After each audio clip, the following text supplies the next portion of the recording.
Mas afinal de contas, o que Zofar defende? Do que Jó estava convicto? Qual era aqui os 3 passos enumerados por Zofar para que supostamente Jó se arrependesse e se convertesse?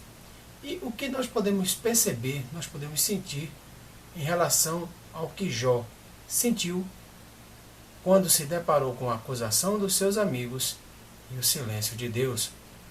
E o que nós podemos perceber que Jó começou a observar em relação aos ímpios? Se essas questões lhe causaram alguma indagação ou você ficou aí curioso, fica conosco, que após a vinheta nós vamos abordar esses assuntos. Mas antes, não esquece, aqui abaixo, na descrição desse vídeo, você tem o nosso quiz. O nosso quiz nada mais é do que um questionário de 10 perguntas elaborado pelo nosso querido amigo, o presbítero Lailton Alves, para que você veja como é que está o seu conhecimento em relação a esse tema da aula de hoje. Agora sim, roda a vinheta.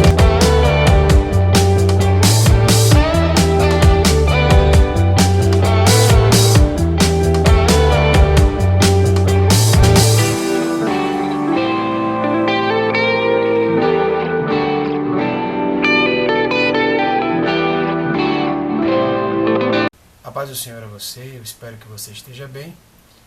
Agradeço a Deus por mais essa rica e gloriosa oportunidade de estar aqui junto com você hoje em mais um EBD Sinopse. E essa lição, essa quarta e última lição deste último trimestre de 2020, com o tema global de a fragilidade humana e a soberania divina, o sofrimento e a restauração de Jó.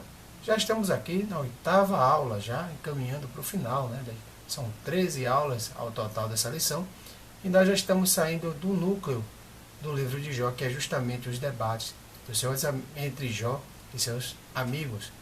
Então, na lição de hoje, nós veremos a teologia de Zofar.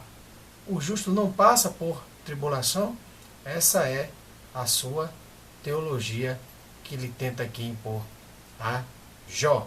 Então, sem mais delongas, eu convido você a abrir o seu material, abrir a sua Bíblia junto comigo e lermos a leitura oficial de hoje, que se encontra no livro de Jó, capítulo 11, versículo 1 ao 10.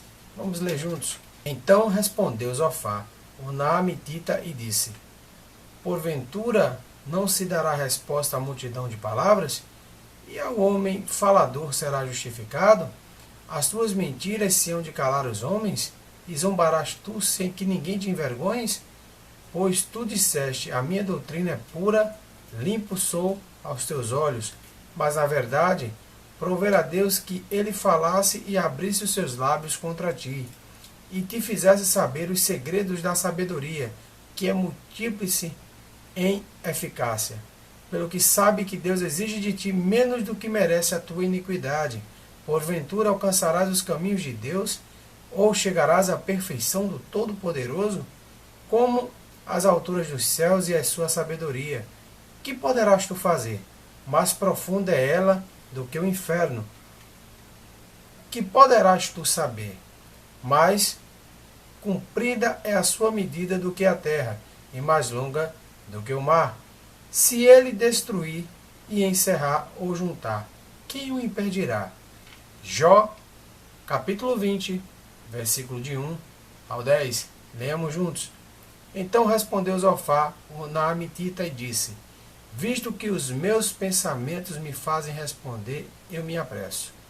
Eu ouvi a repreensão que me envergonhas, mas o espírito do meu entendimento responderá por mim. Porventura não sabes tu que desde a antiguidade, desde que o homem foi posto sobre a terra, o júbilo dos ímpios é breve e a alegria dos hipócritas é apenas um momento. Ainda que a sua altura suba até o céu e a sua cabeça chegue até as nuvens, como os seus próprios estercos perecerá para sempre, e os que viam dirão: onde estás? Como um sonho voa e não será achado, e será afugentado como uma visão da noite. O olho que o viu jamais o verá, nem o olhará, mas para ele o seu lugar. Os seus filhos procurarão agradar aos pobres, e as suas mãos restaurarão as suas fazendas. Glória seja dada ao nome de Jesus. Então, vamos agora praticar aqui a leitura do texto áureo da lição de hoje, que está justamente no livro de Jó, capítulo 11, versículo 18. Vamos ler juntos. E terás confiança, porque haverá esperança, olharás em volta e repousarás seguro. Louvado e engrandecido seja o nome do Senhor Jesus. E a verdade prática dessa lição está em nos revelar e nos mostrar, em tornar evidente de que não somente os ímpios passam por tribulação, o justo também passa por tribulação, que é reforçado também lá no nosso ponto central da lição de hoje, que é mostrar que o justo também passa por tribulação. E os nossos objetivos aqui a saber são 3.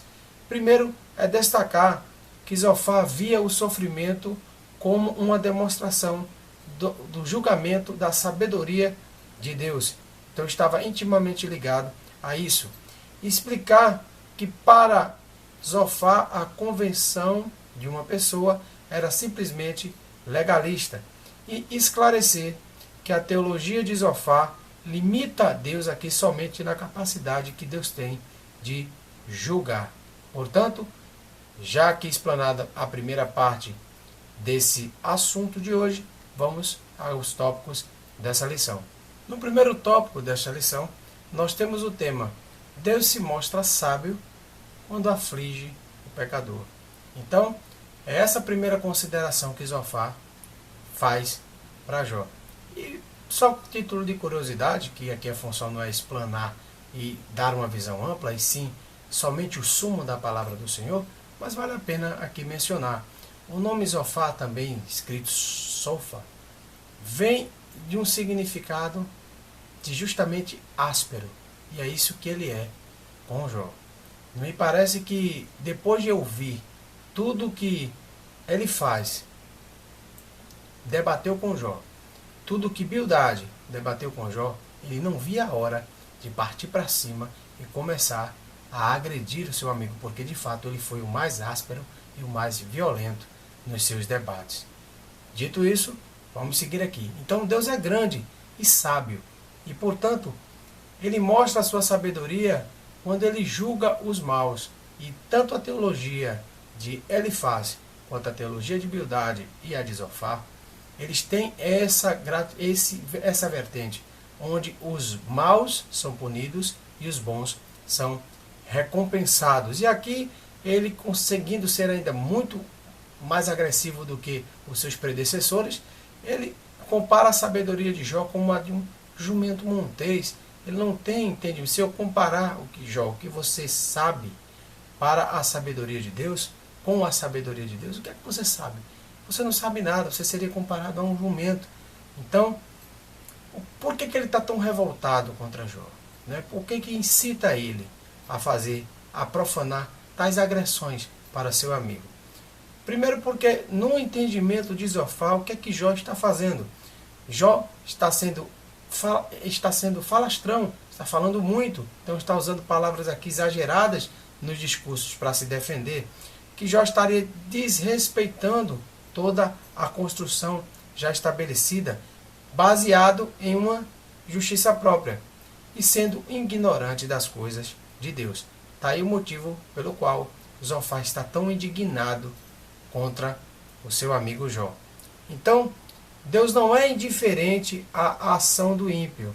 Então, Jó se declara puro e sem culpa.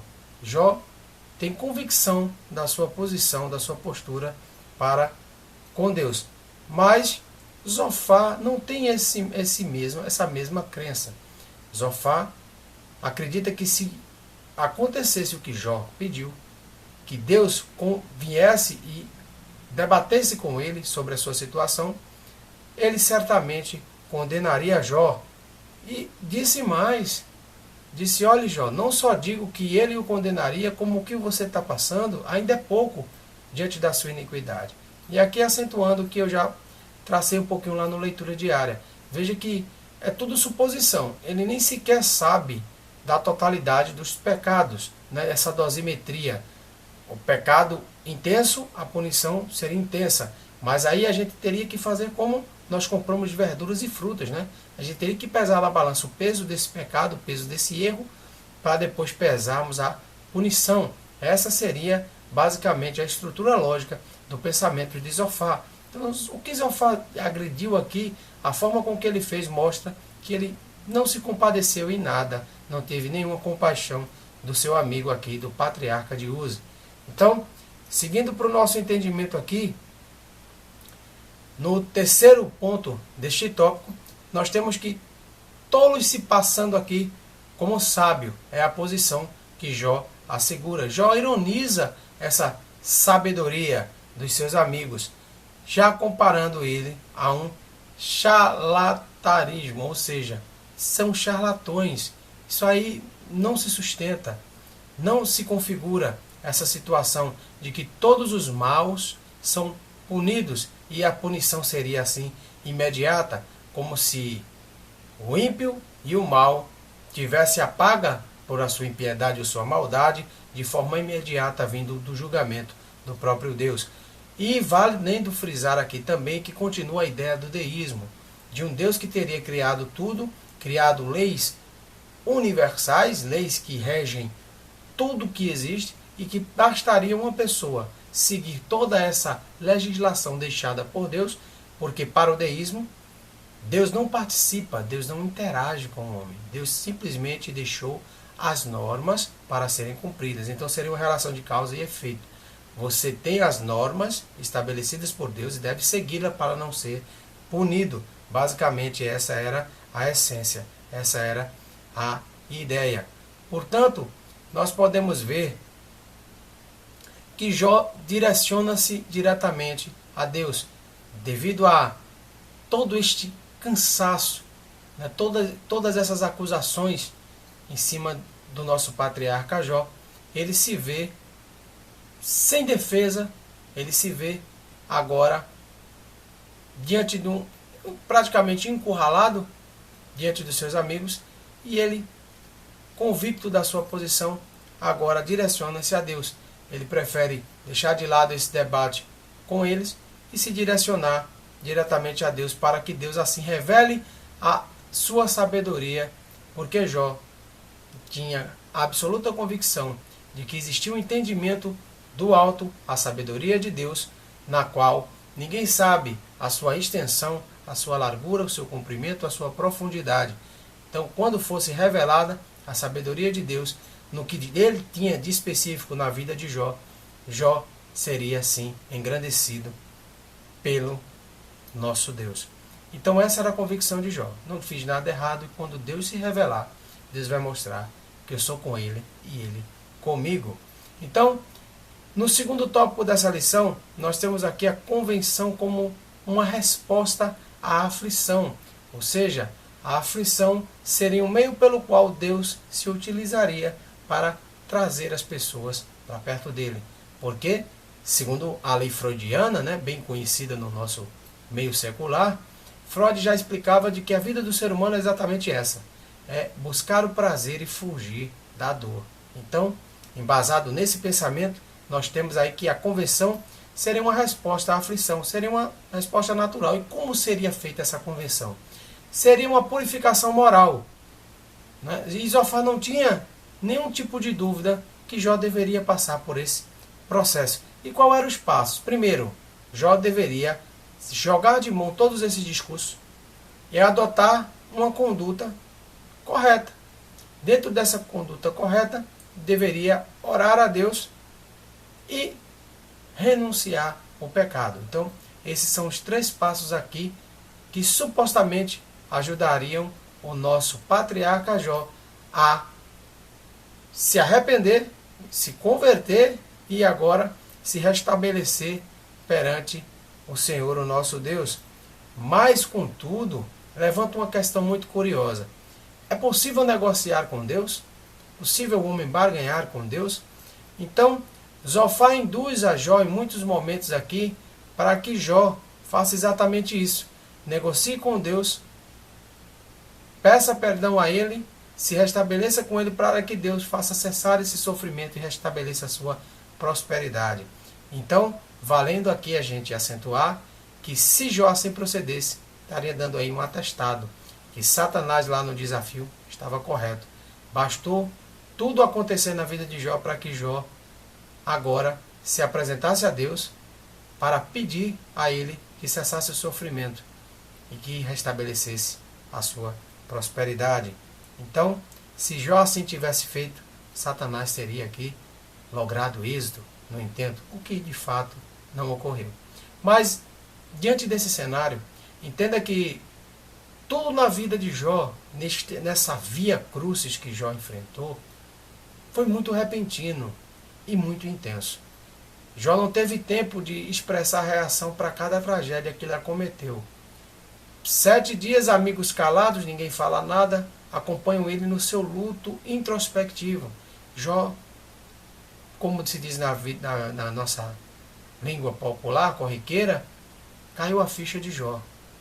Então, quando os amigos começam a falar, eles começam a, de novo, massacrar argumentos em cima de argumentos, na tentativa de nocautear o campeão de Deus.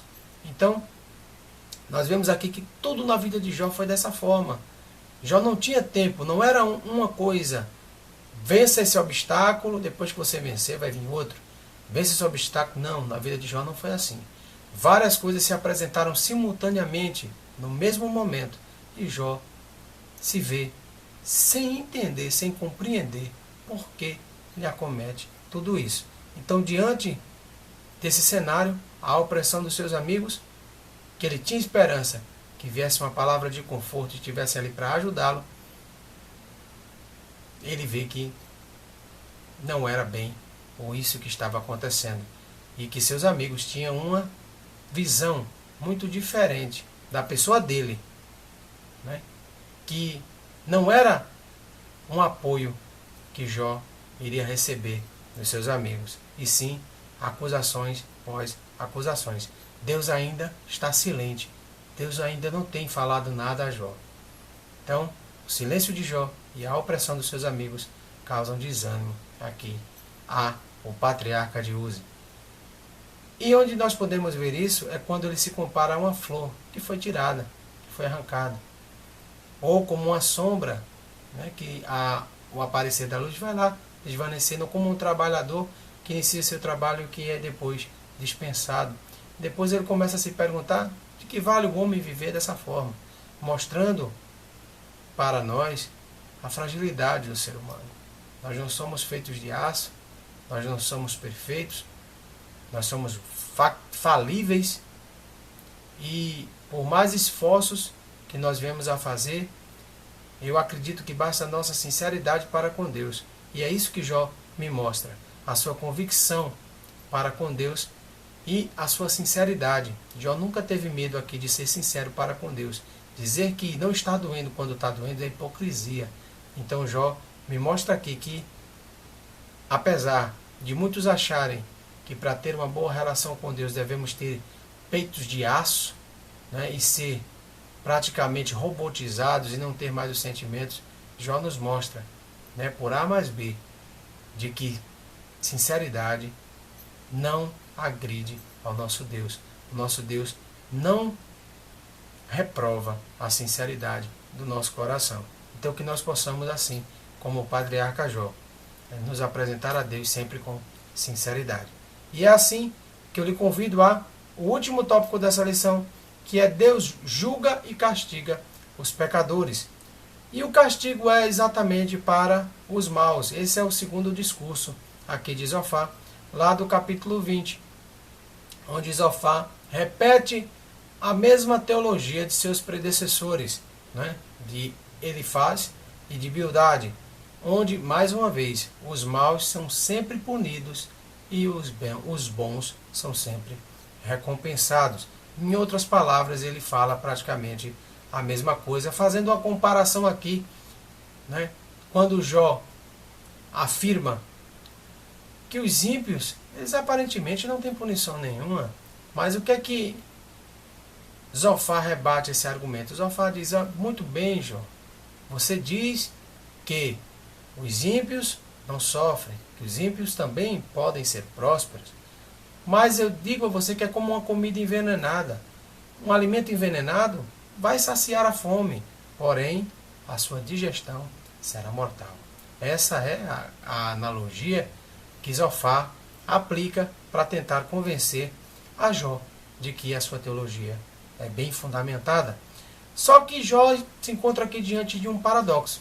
E Jó dá a resposta a Zofar no capítulo 21, onde ele diz: nem sempre nós observamos que os ímpios sofram aqui represárias, punições, sentenças condenatórias da parte de Deus, e sofram. E ele diz mais: eu observei que além de ser prósperos, eles são longevos, eles têm longevidade, eles vivem muito tempo e descem à sepultura em paz. Então, como é que essa sua teoria pode estar correta, se nós não vemos sempre ela funcionar dessa maneira? Então, é aí onde cai por terra o argumento de Zofar. Não se sustenta diante desse rebate de Jó. Então, o que nós temos aqui por fim, o terceiro ponto deste último tópico, é a lei da retribuição. Mais uma vez aqui, que o que nós devemos entender é que ela não atinge todas as esferas da vida humana, ou seja, a lei da retribuição, ela nem sempre é aplicada. Nem sempre é por conta dela que as coisas estão acontecendo na nossa vida. E ela também não explica a sabedoria de Deus. Por que ela não explica a sabedoria de Deus? Porque Deus faz subir o sol e descer a chuva sobre justos e injustos. Então, diante desse todo esse exposto, o que nós podemos aprender com Jó é que exatamente isso. O justo, ele passa sim por tribulação, né? Jesus passou grande tribulação. Paulo, o que não dizer de Paulo, também passou por grande tribulação. E nós somos chamados, a diferença do cristão para quem não professa nenhuma fé, é a forma com que nós passamos pela tribulação, na convicção de que o Senhor Jesus, ele nos ajuda e passa juntamente conosco. Então, essa foi a aula de hoje. Eu espero que você tenha gostado dessa aula, espero que você tenha entendido. E se você conhece alguém que pode gostar desse tipo de abordagem mais sucinta, mais resumida, o sumo da palavra de Deus para a sua vida, compartilhe esse vídeo, deixa seu like e não se esquece, se não é inscrito no canal, faça isso não. Aí à sua direita, tem um botãozinho aí, inscrever-se. Se inscreve no canal e fica ligado que depois de inscrito você vai receber todas as novidades em primeira mão que saírem aqui no canal do Plena Gestão.